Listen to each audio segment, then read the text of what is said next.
Hello everyone, ঘরপ্রেমী পরিবারের নতুন ব্লগে আপনাদের স্বাগত জানাই।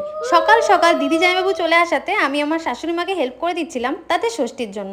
তারপরে ঝট রেডি হয়ে নিয়েছি, কারণ আফটারঅল আমাকেও বারাসাত আসতে হবে। তো আমি আমার বর প্রায় ম্যাচিং একটা আউটফিট পরে বেরিয়ে পড়েছি বারাসাতের উদ্দেশ্যে।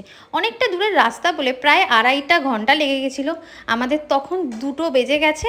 তো মাও খুব তাড়াতাড়ি আমাদের সমস্ত নিয়ম করে দিচ্ছিলো, কারণ আফটারঅল খুব খিদে পেয়েছিল।